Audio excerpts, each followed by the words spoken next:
أجابني رب السماء والأرض في الذي السماء ومنه قاد للسماء ونعم مالي وسماء.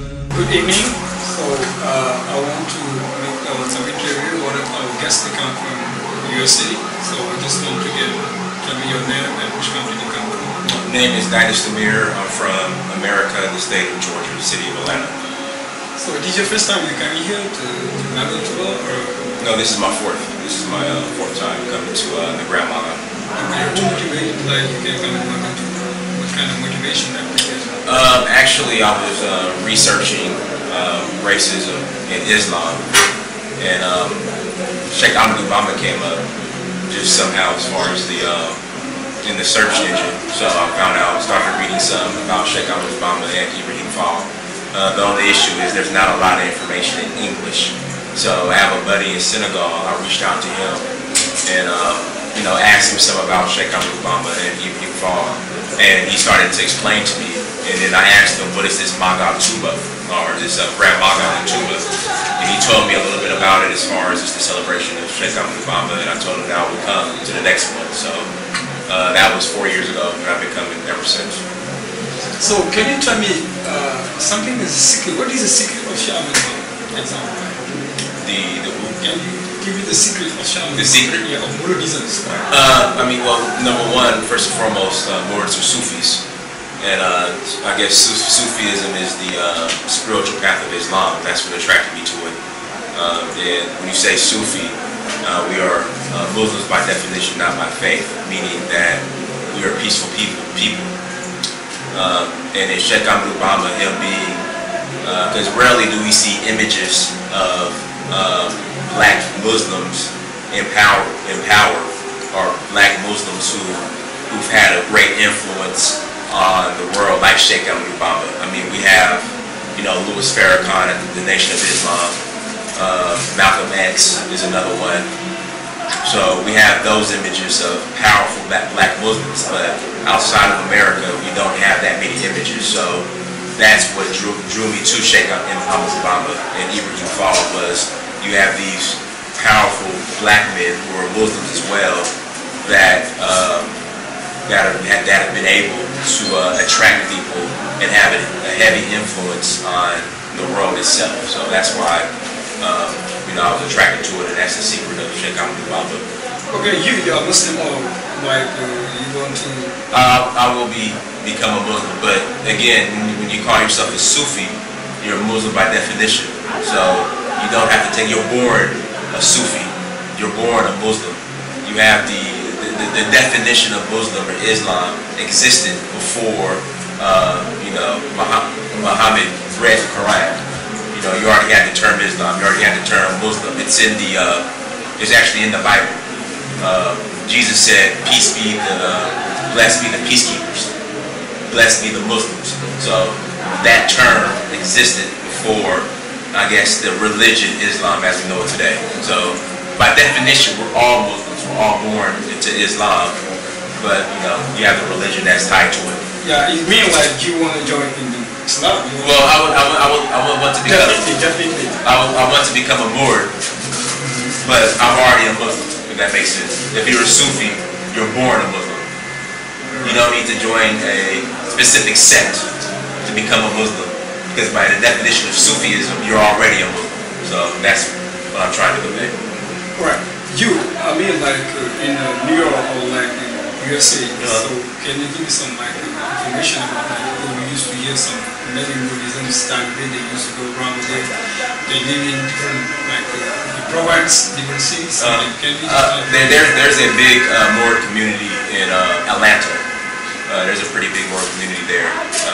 I've reached out to them. I know some of them, but primarily they're in Atlanta. A lot in Washington D.C., in New York. More on the East Coast. There's a very, very strong Mouride community. Okay, so definitely you can say this coming from right now we talk about. So you are a Muslim, definitely. Yes, always been. I was born a Muslim. Yeah, this is amazing. Yeah. But how you can be such type people what kind of motivation you can advise him?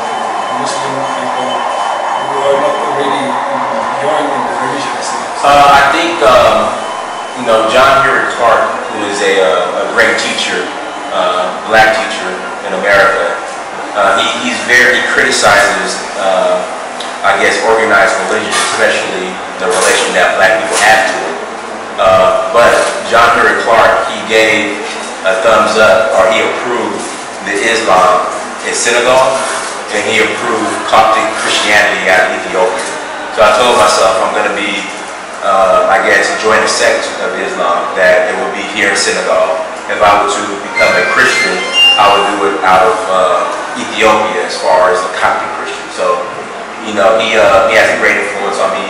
I mean, his word is legit. So if he signed or co-signed on Mouridism here in synagogue, then by all means, I'm going to be joining the Muslim sect. I'm going to be a Mouride.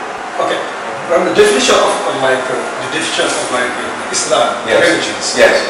Can you just explain or give us an explanation and maybe clarify something, some aspect? Okay. When you say you're Muslim, you're one of peace. Islam is a state of peace.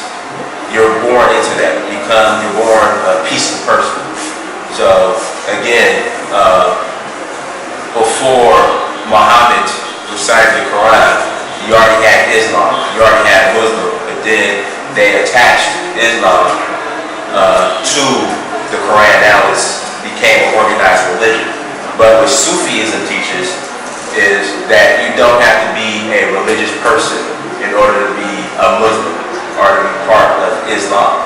So I think that's the example that we have to show people.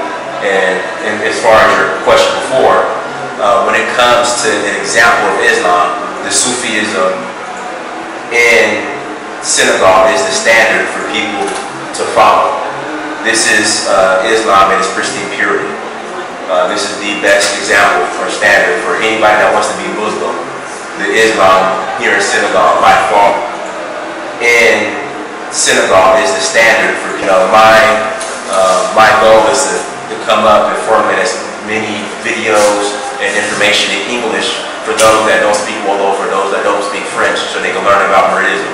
Because again, if you want, and nothing against other Muslim sects, but the Islam here in synagogue, especially if you're of African descent, is by far the best standard and the best example to follow.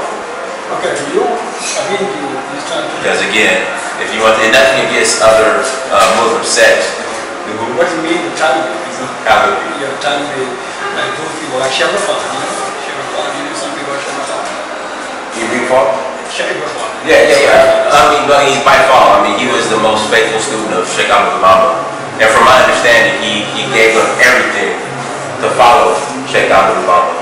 And the story I do know, just from learning, because again, there's not a lot of resources in English, was that the reason why the Baifal wear the clothing that they wear is because Ibn Bafal used to work in the field, and he would tear up his clothes working, and he would just throw patches on it.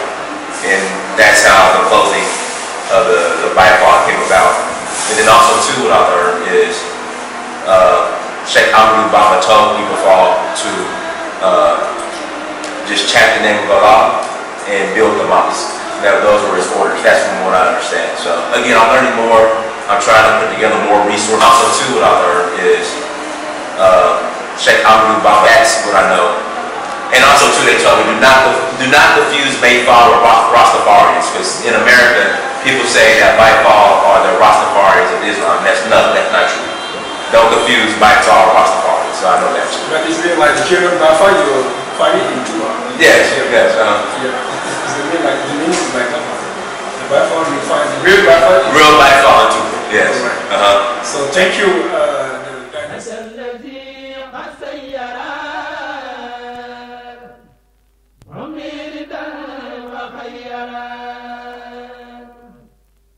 من قلبه تحير بالله مخيب شريك